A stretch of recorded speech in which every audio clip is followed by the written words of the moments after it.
നിങ്ങളുടെ ഫേവറേറ്റ് സീരിയലുകൾ ടിവിയിൽ വരുന്നതിന് മുൻപേ സൺ നെക്സ്റ്റ് ആപ്പിൽ കാണാം. ഇനി എല്ലാവർക്കും മുൻപേ കാണൂ.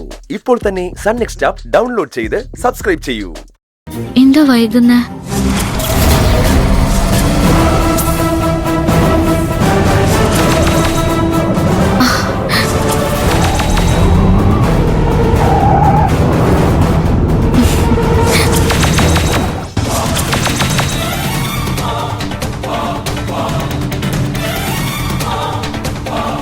വന്നിട്ട് കുറെ നേരം ആയോ മോളെ? ഇല്ല ഏട്ടാ. മോളുടെ കയ്യിൽ ലിസ്റ്റ് ഉണ്ടെന്ന് പറഞ്ഞില്ലേ, അത് കാണിക്ക്.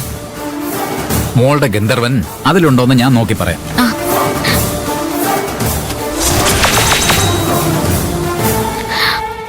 ദേവി, ഇതില് ഗന്ധർവൻ ഉണ്ടാവണേ.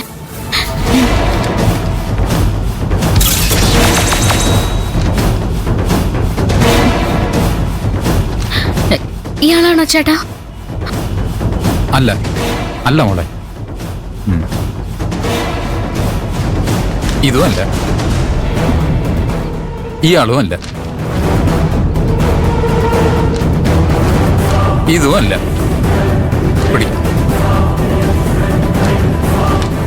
പകുതി ഫോമുകളും തീർന്നല്ലോ ഏട്ടാ.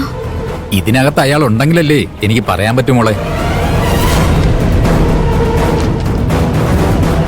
ദേവി, പ്രേംചേട്ടനോട് ഇന്ന് ഗന്ധർവനെ കണ്ടുപിടിക്കാനുള്ള എന്റെ അവസാനത്തെ ശ്രമമാണെന്ന് ഞാൻ വാക്ക് കൊടുത്തത്. അയാൾ എനിക്ക് കാണിച്ചു തരണേ.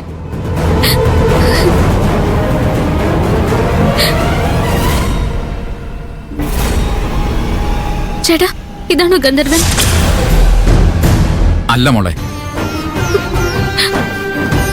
മോടി അയാളെ പോലെ തന്നെ ഉണ്ട്. അതാണ് എനിക്ക് സംശയം തോന്നിയത്. എന്താ ചേട്ടാ, ഈ കൂട്ടത്തിൽ ഗന്ധർവൻ ഇല്ലേ? ഒന്നുകൂടി ഒന്ന് നോക്ക്. മോളുടെ വിഷമം എനിക്ക് മനസ്സിലാവും, പക്ഷെ ഞാൻ നന്നായി തന്നെയാണ് നോക്കിയത്. ഇതിൽ മോളുടെ ഗന്ധർവനില്ല. കരയല്ലേ മോളെ? ചേട്ടൻ പറഞ്ഞ ഓഫീസിലേക്ക് പോയി അവിടെയുള്ളവരോട് കരഞ്ഞ് കാല് പിടിച്ചിട്ടാ ഞാൻ ഈ ഫോമുകൾ ഒപ്പിച്ചത്. എനിക്ക് മാത്രം എന്തെങ്കിലും സംഭവിക്കട്ടെ. ഞാൻ ആർക്കും ഒരു ദ്രോഹവും ചെയ്തിട്ടില്ലല്ലോ. ഈ ഫോമുകളിൽ അയാളുടെ ഫോട്ടോ ഇല്ലെന്ന് കരുതി ഗന്ധർവൻ എന്നുള്ള ഒരാൾ ഇല്ലെന്നല്ല അർത്ഥം. ഇനി അയാൾ എന്റെ മുന്നിൽ വന്നാൽ കയ്യും കാലും കെട്ടിയിട്ടാണെങ്കിലും ഞാൻ മോളുടെ മുന്നിൽ കൊണ്ട് നിർത്താം. കരയല്ലേ മോളെ? എന്റെ കൂടെ ജോലി ചെയ്യുന്നവരെല്ലാം ഗന്ധർവനെ അന്വേഷിക്കുന്നതിന് എന്നെ ഒരു ഭ്രാന്തിയെ പോലെ കാണുന്നത്. ഇന്ന് അയാളെ കണ്ടുപിടിച്ച് എല്ലാവരുടെയും മുന്നിൽ കൊണ്ടുപോയി നിർത്താന്ന് ഞാൻ കരുതിയത്. ഇനി അവരോടൊക്കെ എന്ത് പറയുമെന്ന് എനിക്കറിയില്ല. ബാക്കിയുള്ളവർ എന്ത് പറയുമെന്ന് മോള് ചിന്തിക്കണ്ട. ഈ കണ്ണീര് സത്യം ഉണ്ടെങ്കിൽ ഗന്ധർവനെ മോൾ എന്തായാലും കണ്ടുപിടിക്കും. വിശ്വാസം കൈവിടരുത്. മോള് വാ, ഞാൻ കമ്പനി കൊണ്ടുവിടാം. വേണ്ട ചേട്ടാ, മനസ്സൊട്ട് ശരിയല്ല. ഞാൻ അടുത്തുള്ള അമ്പലത്തിൽ ചെന്ന് പ്രാർത്ഥിച്ചോട്ടെ. ധൈര്യം കൈവിടരുത് മോളെ. ഞാൻ പോട്ടെ.